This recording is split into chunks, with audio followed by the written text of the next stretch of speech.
a mí personalmente y en general nuestro grupo es que nos indigna tener que estar defendiendo cuestiones que a veces parecen tan de sentido común que no entendemos cómo la actuación del Gobierno no es sensible a estas peticiones. Todo este proceso se inició en la primavera de 2022, cuando salió a exposición pública el proceso de consulta previa para esta intención. Allí multitud de asociaciones, municipios afectados, federaciones de vecinos, de municipios de centrales hidroeléctricas y embalses, es decir, en el conjunto de la sociedad aragonesa manifestó su oposición.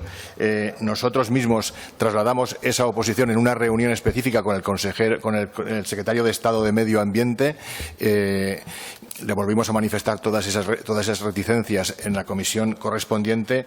Se llegó a un principio de acuerdo porque ellos mismos reconocían que no se había evaluado qué consecuencias podía tener este tipo. No se había evaluado de ninguna manera. Simplemente era una idea porque entendían que los embalses eran un espacio ya antropizado y podían actuar sobre ellos como un elemento que no era natural, diríamos. En cualquier caso, esas presiones hicieron que se paralizase esa primera intención, pero ha bastado desaparecer de allí, de poder estar presionando constantemente para que la burra vuelva al trigo. Es decir, al final, esto lo que indica simplemente es un menosprecio absoluto hacia los territorios, es la aplicación, digamos, de un fanatismo, de que caiga quien caiga, que hay que hacer la transición energética como sea, sin mirar la incidencia sobre los propios territorios, y es, creemos, un error garrafal, un error de libro. Para nosotros, para los aragoneses, donde vivimos en un mar de secanos, una lámina de agua es un recurso natural potentísimo, tanto como valor paisajístico como recurso socioeconómico para el desarrollo de los territorios en los que estamos. Por eso se han manifestado en contra todos los ayuntamientos afectados y todas las asociaciones vinculadas a esos entornos.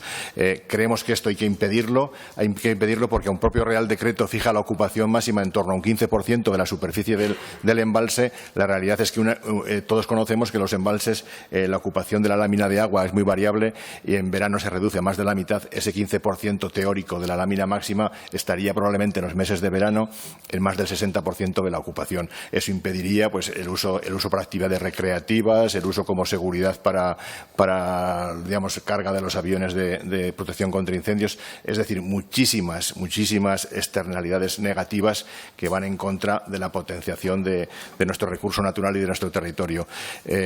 Hay energía de sobra, no hace falta recurrir a los embalses para poner placas fotovoltaicas, hay territorio de sobra, en Aragón en concreto hay territorio de sobra para poner centrales fotovoltaicas sin necesidad de tener que recurrir a las láminas de agua. Hay otros ámbitos, por ejemplo, en el mismo sentido, los canales de riego. ¿Por qué no se proponen los canales de riego para cubrir los canales de riego en vez de los embalses? Probablemente sea mucho menos rentable, mucho menos eficaz. Lo que observamos en todas estas medidas es que hay un componente clarísimo de facilitar el negocio a determinadas empresas en vez de hacer lo que corresponde por respeto al territorio y respeto a sus habitantes.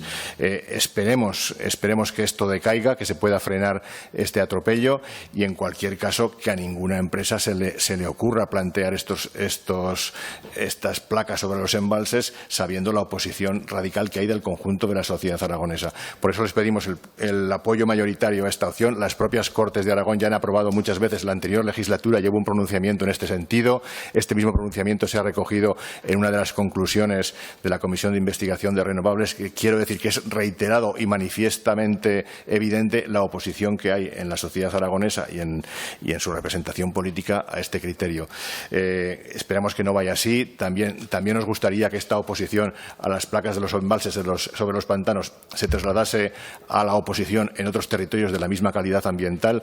Muchos de nuestros conciudadanos se preguntan por qué hay una posición tan clara y tan rotunda a las placas en los pantanos y no lo hay, por ejemplo, a la implantación de energía eólica en espacios de la Red Natura 2000, cuando el valor ambiental y paisajístico es comparable. Incluso unas están protegidas legalmente y otras no. O sea, pedimos el apoyo a esta PNL, pero también que esa preocupación por el impacto visual y sobre la actividad socioeconómica existente también se traslade en la conciencia de las formaciones políticas aquí representadas a otros territorios en los cuales su valor natural tiene una calidad comparable. Muchas gracias.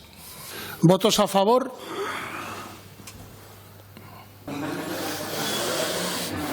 Pues se acepta por unanimidad.